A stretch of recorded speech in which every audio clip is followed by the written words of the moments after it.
Hare Krishna.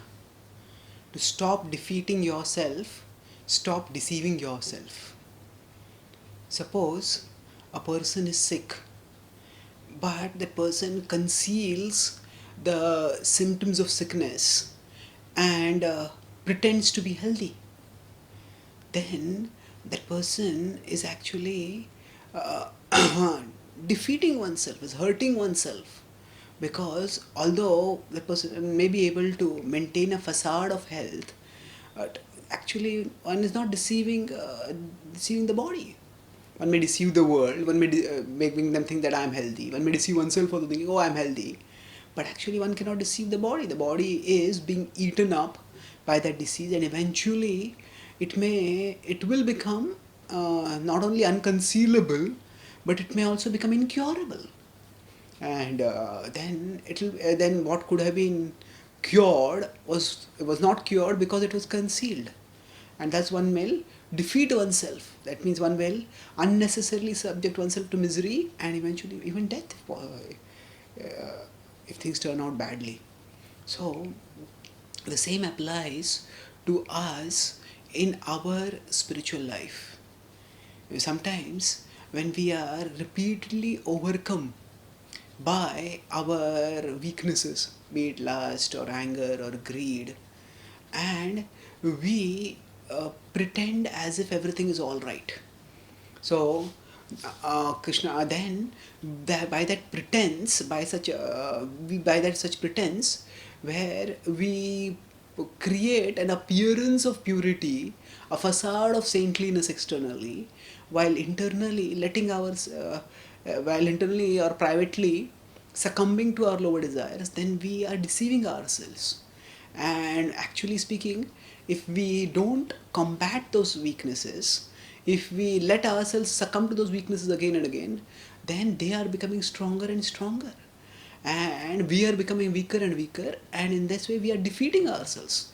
That means by trying to maintain a facade of purity while being eaten up by impurities within is like pretending to be healthy while being sick within.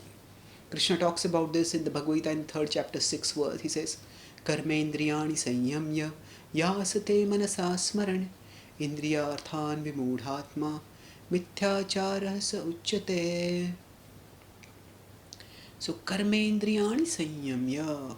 So one who restrains one's senses, yasate manasa smaran, and one who asate manasa smaran indriyarthan vimudhatma. Such a person who, while externally restraining the senses, is internally meditating on the sense objects.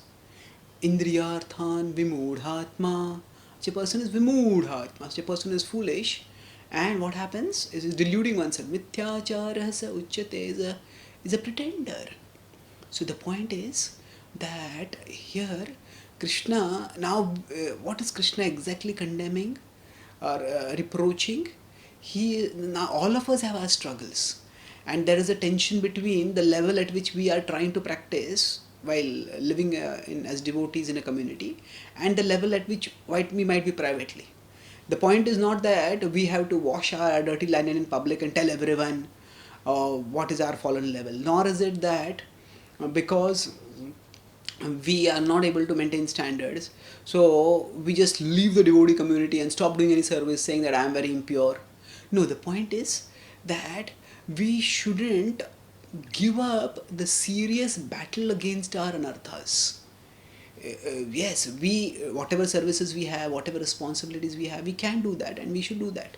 But we shouldn't think that just because we are able to play our external roles well, the internal problems don't matter. No, we need to invest adequate amount of time and energy in battling our inner weaknesses by sadhana, by prayer, by chanting, by studying scriptures, by doing those things that increase our spiritual strength. We will be combating and curbing the weaknesses within. So otherwise we will be defeating ourselves by deceiving ourselves. So deception is not that there may be a that there may be a distance between what we represent and what we really are. That difference is a fact of life, and that difference if it can inspire us to rise to the level that we are meant to represent, to minimize the difference by rigorous practice. But when it becomes a self-deception and self-defeat is when we make no effort to bridge the gap between what we represent and what we really are, and we imagine that because we are representing something, everything is all right and we don't need to really change. So so just as a patient takes medicines and get cured, similarly we too need to take seriously the practice of bhakti, and take the medicine of the remembrance of Krishna and cure ourselves. Then we will find that we will become increasingly empowered to combat and curb the weaknesses that were defeating us earlier. Thank you.